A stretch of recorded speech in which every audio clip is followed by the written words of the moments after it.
ചേട്ടാ CPM ആകെ നാണം കെട്ട ഒരു അവസ്ഥയിലാണ് ഇപ്പോൾ ഉള്ളത്. തിരുവനന്തപുരം കോർപ്പറേഷനിലെ മുട്ടടയില് അവര് പരമാവധി ശ്രമിച്ചു വൈഷ്ണ എന്ന കോൺഗ്രസിന്റെ 24-കാരിയെ മത്സരിപ്പിക്കാതിരിക്കാൻ വേണ്ടിയിട്ട് ആവുന്നത് ശ്രമിച്ചു. പക്ഷെ ഒന്നും നടന്നില്ല. കോൺഗ്രസിനെ കോൺഗ്രസിനല്ല CPM-നെ കനത്ത തിരിച്ചടിയാണ് ആദ്യഘട്ടത്തിൽ തന്നെ നേരിടുന്നത്.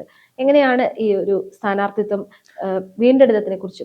അല്ല, അത് വളരെ സുപ്രധാനമായ ഒരു തീരുമാനമാണ് ഉണ്ടായത്. അതിനകത്ത് ഈ ഇന്നലെ സംസ്ഥാന തെരഞ്ഞെടുപ്പ് കമ്മീഷൻ പുറത്തിറക്കിയ ഒരു ഉത്തരവുണ്ട്. ഈ ഹൈക്കോടതി ഉത്തരവിന്റെ അടിസ്ഥാനത്തിൽ വീണ്ടും ഹിയറിംഗ് നടത്തിയല്ലോ ജില്ലാ കളക്ടർ. അതിനുശേഷം വൈഷ്ണയുടെ പേര് വെട്ടിമാറ്റിയ നടപടി തെറ്റാണെന്ന് പറഞ്ഞുകൊണ്ട് ഇന്നലെ സംസ്ഥാന തെരഞ്ഞെടുപ്പ് കമ്മീഷൻ ഷാജഹാൻ ഒരു ഉത്തരവ് പുറപ്പെടുവിച്ചിട്ടുണ്ട്. ആ ഉത്തരവ് വായിച്ചു കഴിഞ്ഞാൽ നമുക്ക് മനസ്സിലായി എത്രത്തോളം ഗൗരവതരമായ ഒരു വിഷയമാണിത്. അതിനകത്ത് വളരെ ഗുരുതരമായ വിമർശനമാണ് കമ്മീഷൻ ഉന്നയിക്കുന്നത് അതിനകത്ത് ആ ഉദ്യോഗസ്ഥർക്കെതിരെ. അപ്പൊ എന്തായാലും ഇതൊരു നമ്മുടെ രമേശ് ചെന്നിത്തലയൊക്കെ പറഞ്ഞതുപോലെ ജനാധിപത്യത്തിന്റെ ഒരു വിജയമാണ്. കാരണം 24 വയസ്സുള്ള ഒരു പെൺകുട്ടി മത്സരിക്കാണ്ട് വരുമ്പോൾ നമ്മുടെ ഹൈക്കോടതി തന്നെ ആ ഹർജി എങ്ങനെയാണ് പരിഗണിച്ചത് എന്ന് നമുക്ക് കണ്ടാണല്ലോ. ഇപ്പം അതേസമയം തന്നെ കോഴിക്കോട്ടെ VM ബിനു എന്ന് പറയുന്ന കോൺഗ്രസിന്റെ സ്ഥാനാർത്ഥിക്ക് ആ ഒരു പരിഗണന കിട്ടിയതുമില്ല അല്ലെ. അദ്ദേഹം വോട്ടർ പട്ടിക ഇല്ല എന്നുള്ള ഒരു പ്രശ്നം തന്നെ അവിടെയുണ്ട്. അത് നമുക്ക് മാറ്റിവെക്കാം. പക്ഷെ വൈഷ്ണ എന്ന് പറയുന്നത് അവര് നേരത്തെയും വോട്ടർ പട്ടികയിൽ പേരുള്ളവരായിരുന്നു. ഇപ്പൊ ഇറങ്ങിയ അന്തിമ വോട്ടർ പട്ടികയില് 2/9 ഇറങ്ങിയതും പിന്നെ 25/10 ഇറങ്ങിയ 2 വോട്ടർ പട്ടികയിലും വൈഷ്ണയുടെ പേരുണ്ടായിരുന്നു. അവരുടെ പറയുന്ന എന്താ പറയുക, ഇലക്ഷൻ ID കാർഡ് ആണെങ്കിൽ അല്ലെങ്കിൽ ആധാർ കാർഡ്, ലൈസൻസ്, അതുപോലെ ബാങ്ക് പാസ്ബുക്ക്, അത്തരത്തിലുള്ള കാര്യങ്ങളൊക്കെ തന്നെ അവർ സമർപ്പിക്കുകയൊക്കെ ചെയ്തിരുന്നു. അതിനകത്തൊക്കെ തന്നെ അഡ്രസ്സുകളും എല്ലാം വ്യക്തമാണ്. പക്ഷെ ചില എറർ അതിനകത്ത് വന്നുപെട്ടു. അതിന്റെ പേരില്, സാങ്കേതികത്വത്തിന്റെ പേരില് ഒരു 24-കാരിയായ ഒരു പെൺകുട്ടിക്ക് സ്ഥാനാർത്ഥിത്വം നിഷേധിക്കുന്ന സാഹചര്യം ഉണ്ടാകരുത് എന്ന് ഹൈക്കോടതി നിർദ്ദേശം കൊടുത്തു. നിങ്ങൾ ഉചിതമായ തീരുമാനം എടുക്കണം, അനുകൂലമായ തീരുമാനം കൈക്കൊള്ളണം എന്ന് പറഞ്ഞു. പിന്നീടാണ് ഈ ജില്ലാ കളക്ടർ അവിടെ വിളിച്ച് ഈ പറയുന്നവരെയൊക്കെ തന്നെ അവരുടെ വാദങ്ങളൊക്കെ കേട്ടത്. എന്നിട്ട് ജില്ലാ കളക്ടർ കൊടുത്ത റിപ്പോർട്ടിന്റെ അടിസ്ഥാനത്തിലാണ് ഇന്നലെ സംസ്ഥാന തെരഞ്ഞെടുപ്പ് കമ്മീഷൻ വൈഷ്ണയെ വീണ്ടും വോട്ടർ പട്ടികയിൽ ഉൾപ്പെടുത്താം എന്ന് പറഞ്ഞുകൊണ്ടുള്ള ഒരു ഉത്തരവിറക്കുന്നത്. അതെന്തായാലും കോൺഗ്രസിനെ സംബന്ധിച്ച് വലിയൊരു ആത്മവിശ്വാസം കൂടുതൽ നൽകുന്ന ഒരു കാര്യമാണ്. അവർക്ക് ഒരു പക്ഷേ ഈ തെരഞ്ഞെടുപ്പിൽ, അടുത്ത തെരഞ്ഞെടുപ്പിൽ ഇപ്പോൾ ഫലം വരുമ്പോൾ അവർ തോറ്റാൽ പോലും അവർക്ക് ഇത് വലിയൊരു വിജയമാണ്. കാരണം വൈഷ്ണ സ്ഥാനാർത്ഥിയായതിനു ശേഷമാണ് ഇവർ ഈ പറയുന്നത് പോലെ ഈ പരാതി കൊടുക്കുന്നത്. അവിടുത്തെ ബ്രാഞ്ച് അംഗമായിട്ടുള്ള ധനേഷ് എന്ന് പറയുന്ന ആള് ഈ പരാതി കൊടുക്കുന്നത് അവര് അവിടെ താമസമില്ല, അല്ലെങ്കിൽ അവരുടെ ആ വോട്ടർ ID-യിലുള്ള, അല്ലെങ്കിൽ അവരിപ്പോൾ അപേക്ഷ കൊടുത്ത ആ അപേക്ഷയില് വോട്ടേഴ്സ് ലിസ്റ്റിൽ പേര് ചേർക്കാൻ കൊടുത്ത അപേക്ഷയിൽ കൊടുത്തിരിക്കുന്ന വീട്ടു നമ്പര് അത് അവരെ അല്ല അവിടെ താമസിക്കുന്നത് എന്നതും പറഞ്ഞുകൊണ്ടാണ്, സാങ്കേതികമായിട്ടൊക്കെ പറഞ്ഞുകൊണ്ട് ഈ പരാതി കൊടുക്കുകയും അത് ഈ കോർപ്പറേഷന്റെ ഈ തെരഞ്ഞെടുപ്പിന്റെ അധികൃതരൊക്കെ തന്നെ അത് വെള്ളം തൊടാതെ വിശ്വസിച്ചുകൊണ്ട് പല റിപ്പോർട്ടുകൾ തയ്യാറാക്കി ആ റിപ്പോർട്ട് അംഗീകരിച്ച് അവരെ വോട്ടർ പട്ടികയിൽ നിന്നും ഒഴിവാക്കുന്ന ഒരു സാഹചര്യമുണ്ട്. അപ്പോൾ വളരെ രാഷ്ട്രീയമായിട്ട് വൈഷ്ണയെ ഈ തെരഞ്ഞെടുപ്പിൽ മത്സരിപ്പിക്കാൻ അനുവദിക്കരുത്, അവരെ മത്സരിപ്പിക്കരുത് എന്നൊരു ലക്ഷ്യത്തോടു കൂടി CPM അവിടെ പ്രവർത്തിച്ചു. ഇതിന്റെ ഏറ്റവും വലിയൊരു ഉദാഹരണമാണ് നമുക്ക് കാണാൻ കഴിയുന്നത്. ആ ഉത്തരവിൽ നിന്ന് നമുക്കത് വായിച്ചെടുക്കുമ്പോൾ വലിയ രീതിയിലൊരു അലംഭാവം അവരുടെ ഭാഗത്തുനിന്നുണ്ടായി, എന്താ പറയുക, ഉത്തരവാദിത്വക്കുറവ് അവരുടെ ഭാഗത്തുനിന്നുണ്ടായി എന്നത് നമുക്ക് വ്യക്തമാണ്. അത് CPM-നെ സംബന്ധിച്ച് വലിയൊരു തിരിച്ചടിയാണ്. അത് ഇന്ന് K. മുരളീധരൻ അദ്ദേഹം വലിയൊരു ഗുരുതരമായ ആരോപണം ഉന്നയിക്കുന്നുണ്ട്. മേയർ ആര്യ രാജേന്ദ്രൻ ഇടപെട്ടുകൊണ്ടാണ് വൈഷ്ണയുടെ പേര് വെട്ടിമാറ്റിയത്. ഈ 13-ാം തീയതി എങ്ങാണ്ട് മേയർ അവിടെ എത്തിയിരുന്നു, കോർപ്പറേഷനിൽ എത്തിയിരുന്നു. അതിന് ശേഷമാണ് ഈ നടപടികളൊക്കെ നടക്കുന്നത്. അത്തരം ഒരു ആരോപണം തങ്ങൾ ഉന്നയിക്കുന്നു എന്നാണ് K. മുരളീധരൻ പറഞ്ഞിരിക്കുന്നത്. എന്തായാലും അത് കോൺഗ്രസിനെ സംബന്ധിച്ച് വലിയ ആത്മവിശ്വാസം നൽകുന്ന കാര്യമാണ്. കോൺഗ്രസിന്റെ ഒരു വിജയം തന്നെയാണ്. ഇനിയിപ്പോൾ ഈ വോട്ടെടുപ്പൊക്കെ നടന്ന തദ്ദേശ തെരഞ്ഞെടുപ്പിൽ ആ മുട്ടയുടെ വാർഡിൽ കോൺഗ്രസിനെ തോറ്റാൽ പോലും അങ്ങനെ ഒരു പ്രചരണം കൂടെ നടക്കുന്നുണ്ട്. വളരെ നമ്മളെ ഡിമോട്ടിവേറ്റ് ചെയ്യാൻ വേണ്ടിയിട്ട് അത്തരം പ്രചരണങ്ങളും സോഷ്യൽ മീഡിയയിൽ നടക്കുന്നുണ്ട്. ഒരിക്കലും അത് ഇനി മത്സരിച്ചുകൊണ്ട് നീ തോറ്റോ എന്നുള്ള രീതിയിലാണ്. പക്ഷെ അതിലൊരു അഭിമാനമുണ്ട്. മത്സരിച്ചുകൊണ്ട് മത്സരത്തില് തോൽക്കുകയോ ജയിക്കുകയോ ചെയ്യുമ്പോൾ ഒരാൾക്കല്ലേ ജയിക്കാൻ പറ്റത്തുള്ളൂ, ആരാണേലും.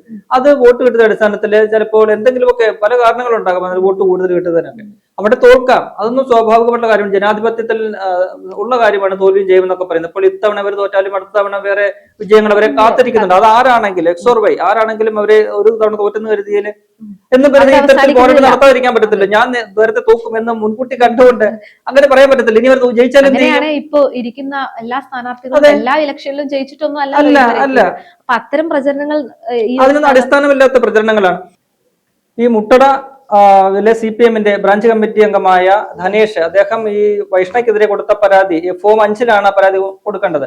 ആ പരാതിയിൽ പറയുന്നത് ഈ പറയുന്ന മുട്ടയിലെ അവരുടെ താമസ അഡ്രസ്സിൽ ഇവര് താമസിച്ചിട്ടില്ല എന്നുള്ള കാര്യമാണ്. വൈഷ്ണ താമസിച്ചിട്ടേ ഇല്ല എന്നുള്ള അവരുടെ സുധാഭവൻ എന്ന് പറയുന്ന അഡ്രസ്സിൽ. എന്നാൽ ഈ ഇന്നലത്തെ ഉത്തരവിൽ പറയുന്നത് അക്കാര്യം ഈ പറയുന്ന ഉദ്യോഗസ്ഥർ ആരും തന്നെ പരിശോധിച്ച് ഉറപ്പുവരുത്തിയിട്ടില്ല. മറിച്ച് അവരുടെ ഈ തെറ്റായ ഈ വീട്ടു നമ്പർ ഉണ്ടല്ലോ 18/564 എന്നവര് തെറ്റായി രേഖപ്പെടുത്തിയ അവിടെ ചെന്നിട്ട് അവിടെ ഇവര് താമസക്കാരാണോ എന്ന് അന്വേഷിച്ചു. പക്ഷെ അവിടെ ഇവര് താമസമല്ല. കാരണം അവിടെ മിസ്റ്റേക്ക് വന്ന ഒരു PC നമ്പറാണത്. അവിടെ വേറെ ആൾക്കാരാണ് താമസം. അപ്പോൾ അവിടെ ഇവര് താമസമില്ല എന്ന് പറഞ്ഞ് അത് ബോധ്യപ്പെട്ടിട്ട് ഇതിന്റെ അടിസ്ഥാനത്തിലാണ് ഇവര് റിപ്പോർട്ട് കൊടുക്കുന്നത്. ഇങ്ങനെ ഇവിടെ താമസമില്ല എന്ന് പറഞ്ഞു. അങ്ങനെയാണ് ആ പേര് അവിടെ നിന്ന് ഒഴിവാകുന്നത്. അപ്പോൾ അതിന്റെ അടിസ്ഥാനത്തിൽ എന്താ പറയുക, ശരിയായിട്ടുള്ളൊരു അന്വേഷണം നടത്താതെയാണ് ഈ ഒരു പേര് വെട്ടിമാറ്റം നടന്നത് എന്ന് ഇന്നലത്തെ ഈ റിപ്പോർട്ടിൽ പറയുന്നുണ്ട്. മാത്രവുമല്ല, ഈ പരാതി ഈ ധനേഷ് കൊടുത്തതിന് ശേഷം ഇവരെ ഹിയറിംഗിന് വിളിപ്പിക്കുന്നുണ്ട്. 13-ാം തീയതിയാണ് തോന്നുന്നത്. ഹിയറിംഗിന് വിളിപ്പിക്കുമ്പോൾ രാവിലെ 11 മണിക്ക് എല്ലാവരും എത്തണമെന്ന് പറയുന്നു. വൈഷ്ണവ് അവിടെ ചെന്ന് തന്റെ വാദം ബോധിപ്പിച്ചു. ഈ പരാതിക്കാരൻ ആ സമയത്ത് എല്ലാവരും ഒരേ സമയത്ത് എത്തേണ്ടതാണ്. ആ സമയത്ത് അവിടെ ചെല്ലുന്നില്ല. വൈഷ്ണ പരാതിയെല്ലാം തന്റെ വാദം ബോധിപ്പിച്ച് കഴിഞ്ഞ് തിരിച്ചു പോയതിനു ശേഷമാണ് ഈ പരാതിക്കാരൻ അവിടെ എത്തുന്നത്. എന്നിട്ട് അദ്ദേഹം തന്റെ കുറെ വാദങ്ങൾ അവിടെ നിരത്തുന്നു. അപ്പോൾ അത് ഖണ്ഡിക്കാനായിട്ട് വൈഷ്ണയ്ക്ക് പിന്നീട് അവസരം കിട്ടുന്നില്ല. മാത്രവുമല്ല, ഈ 18/564 എന്ന് പറയുന്ന വീട്ടിൽ താമസിക്കുന്നവര് അവര് ഇങ്ങനെ അവരെ കൊണ്ടൊരു ഇമെയിലിൽ പരാതി കൊടുപ്പിക്കുന്നു. ഇവിടെ ഞങ്ങളാണ് താമസം, ഞങ്ങൾ വേറെ ആരെയും ഇവിടെ വോട്ട് രേഖ ചെയ്യാനായിട്ട് വോട്ട് ചെയ്തിട്ടില്ല, ഞങ്ങളാണ് താമസിക്കുന്നത്, ഇന്ന ആളല്ല എന്ന് പറഞ്ഞിട്ട് മെയിൽ കൂടി ഒരു പരാതി കൊടുക്കുന്നത്. അപ്പോൾ വൈഷ്ണ ആദ്യം ഈ വാദം ബോധിപ്പിച്ചിട്ട് പോകുന്നത്. അപ്പോൾ ഇതിന് ശേഷം ഇവരുടെ വാദം കൂടി കേട്ടിട്ട് ഇത് ശരിയാണല്ലോ എന്ന്, കാരണം 18/564 വൈഷ്ണയല്ല താമസം. അങ്ങനെയാണ് ഈ പറയുന്ന പോലെ ഇവരുടെ ഈ പേര് ഇത് ശരിയാണ്, ഇവര് ഇവിടെ വോട്ടർ അല്ല എന്ന് പറഞ്ഞുകൊണ്ട് വെട്ടിമാറ്റുന്നത്. അപ്പോൾ അത് തെറ്റായ ഒരു നടപടിയാണ്. കാരണം 18/564 എന്നത് അവിടെ ആരാണ് താമസം എന്നതിന്റെ അടിസ്ഥാനത്തിലല്ല നിങ്ങൾ അത് ചെയ്യേണ്ടിയിരുന്നത്. മറിച്ച് അവരുടെ ഈ പറയുന്ന നേരത്തെയുള്ള എപ്പിക് ഐഡിയിലാണെങ്കിലും പാസ്പോർട്ടിലാണെങ്കിലും ലൈസൻസിലാണെങ്കിലും ആധാർ കാർഡിലാണെങ്കിലും ഒക്കെയുള്ള അവരുടെ അഡ്രസ് ഉണ്ട്. സുധാഭവൻ എന്നൊക്കെ പറയുന്നുള്ള അഡ്രസ് ഉണ്ട്.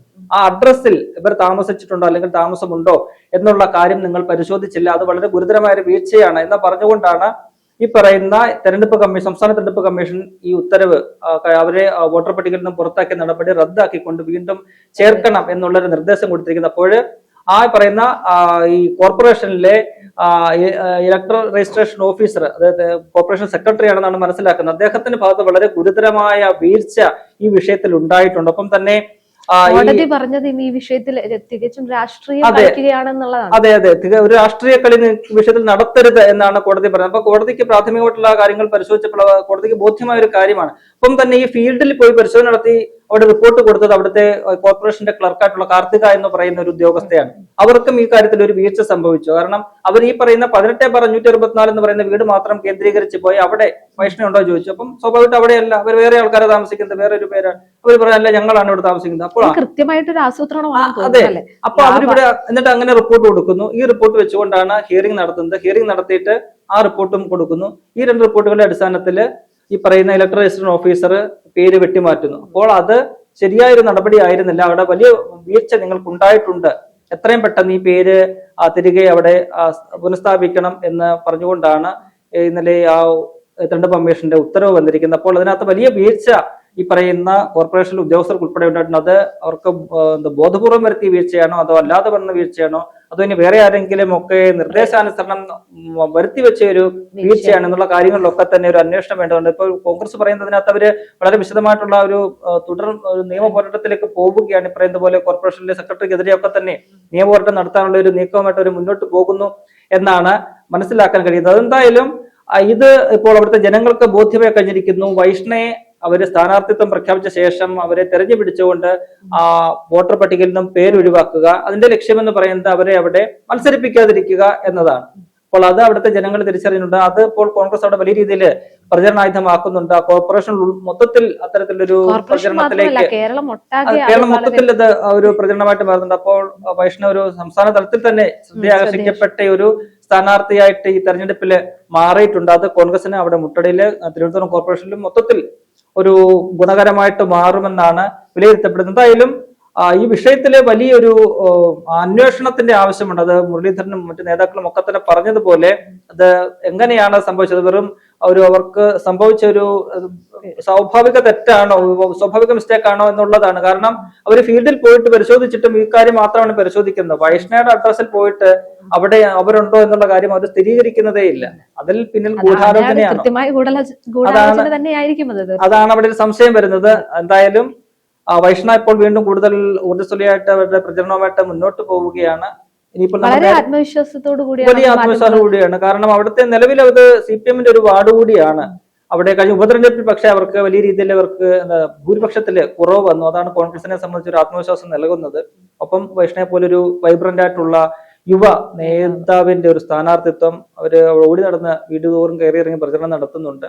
അതൊക്കെ തന്നെ കോൺഗ്രസിന് ഇത്തവണ അവിടെ വലിയൊരു അഡ്വാൻറ്റേജ് നൽകിയിട്ടുണ്ട്. കാരണം ഒരാഴ്ച മുമ്പ് തന്നെ അവിടെ പ്രചരണം തുടങ്ങി ശക്തിയായി നിൽക്കുമ്പോഴാണ് ഇത്തരം ഒരു പ്രതിസന്ധി വന്ന് വീഴുന്നത്. അപ്പോൾ അതൊക്കെ തന്നെ കോൺഗ്രസിന് ഇത്തവണ അത് ഗുണകരമാകുമെന്ന് തന്നെയാണ് കരുതുന്നത്.